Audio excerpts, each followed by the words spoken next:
HR tech, work tech, and investment are transforming the future of work. Are you in the know? Welcome to the WorkTech podcast. Join host George LaRocque for expert insights on the trends, M&A activity, and strategies shaping the workplace. Brought to you by oneworktech.com and the Work Defined Podcast Network. Hey, it's me, George LaRocque. Welcome back to the WorkTech podcast. Hey, last week we put out a Market Insider email newsletter that really seemed to strike a chord with the WorkTech community. Got a lot of feedback. I love it. Keep it coming on that newsletter and anything actually. And in essence, in the newsletter, we talked about how we're officially moving past this experimental phase of AI. And I'm seeing this at WorkTech. In just the last few weeks, the inbound briefing and deal flow at WorkTech has undergone really a welcome shift. We're seeing a move away from generic wrappers and a pivot towards substance over hype. So today on the podcast, we're diving into 2026 is the year of architectural rigor and what that means for founders, CHROs, talent leaders, and investors. So let's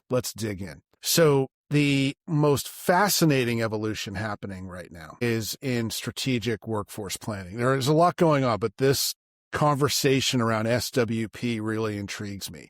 Now, strategic workforce planning has been around for a really long time. It originally emerged in the 90s as we started to integrate and align HR with business goals. So headcount planning at the time morphed into more workforce planning. And like so much of what we've seen in modern HR today, strategic workforce planning had its roots in the military, right? The one of the largest employers on the planet, at times the largest, always the largest in North America and the US. So they set a lot of precedent for how we manage people, and it's a huge case study in many ways. But moving into the 2000s, as competition became more and more global, strategic workforce planning was well aligned with the war for talent, which was the study and book that came out of McKinsey at the time. That the war for talent was embraced by the private sector due to how it redefined an employer's relationship with talent. It really called out the shift that we saw take place in the global workforce and job markets, into the 2000s. It wasn't perfect, but it really was a timely piece of content and research that we could all at least get on the same page around. Now, all that being said, strategic workforce planning has largely been aspirational in the private sector. It's a concept that is really well understood, but putting it into practice has proven very difficult. It's akin to skills-based organizations and skills-based hiring, right? We really understand it. We really understand all the levers to pull on and how to make this work. But the data requirements, the change management, the integration, the everything that it takes is, only the few can really get it right. So, but what we're seeing now with regard to strategic workforce planning and many things, but definitely SWP, is the traditional model is being turned on its head, largely because of the emergence of agentic AI, and these autonomous agents are now becoming part of the capacity equation. So we've got the AI and the agents becoming, the technical foundation in the stack, empowering SWP, but also becoming a part of the workforce, the capacity that's being planned for. So it's no longer just a headcount game, right? We have to look at this through this complex marketplace of humans and agents, focusing on skills, tasks, and outcomes. And I think the most exciting part about all of this is that what used to be purely aspirational is now becoming plausible. It's very much aligned.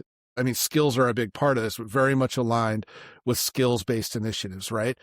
Very aspirational in the past. Now suddenly, building a taxonomy is something we can do quickly. That wasn't true a couple years ago. Anyhow, staying focused on SWP, to make it all work, the data requirements are astronomical, right? You need what we call a predictive engine of workforce intelligence. That's a mix of external macro data on talent pricing, internal skills data, and a clear understanding of your agent capacity and what's available there. Everyone is dancing around this same concept in different ways. It's sort of the agentic brain. Again, this what was aspirational is now becoming plausible. So that agentic brain isn't just a buzzword. It's the shift from simply, guessing your headcount to architecting your entire output capacity by integrating external talent data with internal skills and agent capacity. And this is quickly becoming a reality, and it's a conversation that I'm having in many different places. So the transition from theory to practice is exactly what we're seeing, such a massive shift in the market right now. It's moving us away from that experimental phase and toward a much higher standard of architectural rigor in order to pull this off. So that sort of brings it all together. But with that plausibility comes new risks. So let's look at one category. Let's look at hiring, for example. That's a well-trodden path, if you will. Generative AI has already flooded the hiring funnel, leading to unmanageable candidate volumes and homogenized resumes that perfectly fit any job description. Now, this has led to a massive spike in fraud almost overnight. And as agents become more integrated, both externally for candidates and internally for the employer, the complexity scales. We're entering this era that requires more than just basic security. Enterprises need rigorous policies for how agents are selected, exactly what data they can access. And without this framework, you're creating a massive unresolvable liability. Now, add to that the connection between agents isn't always just a one-to-one connection. It can be one-to-many, one agent connected to one agent that is then connected to many or many systems. That comes with its own set of risks. So this new era that we're moving into is one where good enough is not an option. If you can't account for the one-to-many complexity, for example, of these agentic relationships and the liability that comes with them, you aren't building a solution. You're building a massive compliance headache. Hey, everybody. I'm Lori Rudiman. What are you doing? Working? Nah, you're listening to a podcast about work, and that barely counts. So while you're at it, check out my show, Punk Rock HR, now on the Work Defined Network. We chat with smart people about work, power, politics, and money. Are we succeeding? Are we fixing work?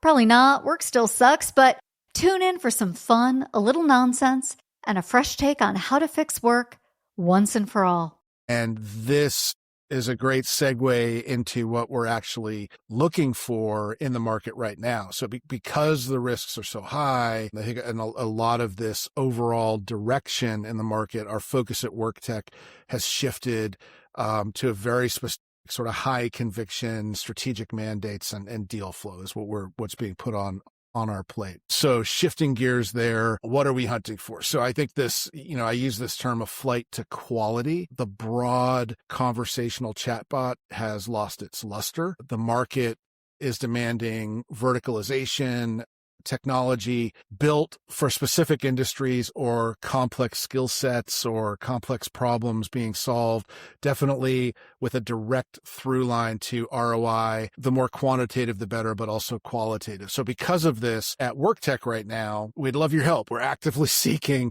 high conviction deal flow for our partners. And if you're building in these following areas, we need to talk. So what are we looking for? We're seeing a great demand for verticalized agentic models. So think surgical AI for high compliance industries or high compliance categories. These verticalized agents can be anywhere in the employee life cycle, if you look at the world that way, or in anywhere in the workflow that HR, talent leaders, WorkTech would be considered. We're looking for what I always refer to as sort of the business, connective tissue. So products that bridge the gap between HR and people ops and, for example, the office of the CFO, or line managers. So as I'm looking at 2026 and I'm listening to the mandates that most of my friends in corp dev or private equity or VCs are marching with, there's a lot of, post-hire focus that we're anticipating, and that connection into the line comes with a more direct connection to the business and the business goals that we talked about earlier. Okay, so that's another area, but broadly we can get into details if anybody reaches out. Voice agent innovation is another area that I'm seeing great demand, specifically in the hiring process and, of course, in the employee experience. So while there's a healthy debate right now as to the experience and whether candidates or employees have a desire to engage with a voice agent, I can tell you that the train seems to have left the station on this one, and the adoption in areas where this is done well, not just the adoption, but the outcomes are really impressive. And the argument against this sounds like the argument against video interviewing when it first emerged. A lot of kicking and screaming, but ultimately, as the technology improves, as the approach improves, the process improves, the content improves, all of it improves. And generationally, folks are more native with the technology. The shift sort of takes place. I think that's what's happening with voice agents. That's what we're sort of at the beginning of in our HR world. The last thing I would put on the table, the fourth category, would be global payroll. So global payroll holistically, thinking about it holistically, but it's got to include payroll. So infrastructure that's solving the complexity of international compensation. Think about EORs, think about actual payroll itself, think about the additional services and capabilities that may be built around it. These are all in play and interesting, but payroll's got to be a part of that. So in 2026, the words that I use are intention and architectural rigor. That's a lot of what I'm out looking for on behalf of our partners. If your tech can't navigate sort of that last, you've seen me write about the last 20% of complexity and nuance with an auditable path, the value evaporates. And that's really where scale comes from. Having a well-defined problem that you're solving, a well-defined ICP, and an understanding of how to scale in product as well as in market, that's key. So, wrapping up, if you're interested in engaging on any of these topics, I'm always up for a healthy conversation. If you're interested in an advisory engagement to help or submit some deal flow, that's also helpful. That's fantastic. Reply to the newsletter if you've got that, or book a 15-minute brief through the link in the show notes or at oneworktech.com. And don't forget, before we go, to visit the Insights Hub at oneworktech.com. We've got deep dives into all the concepts that I've mentioned here quickly, and you don't want to miss those. We talk about vibe code versus the CHRO, why engineering for that last 20% is the only way to escape the new technical debt. The end of the recruiting black box, so how agentic AI is moving toward, more explainable experiences and process for candidates and employers, and the aperture trap. So for the vendors out there, why a broad TAM and focus is really a death sentence in 2026, and why you need a much more surgical approach to the market, and why your customers need you to have that. So, hey, thanks for watching. Thanks for listening. And until next time, we'll see you in the market.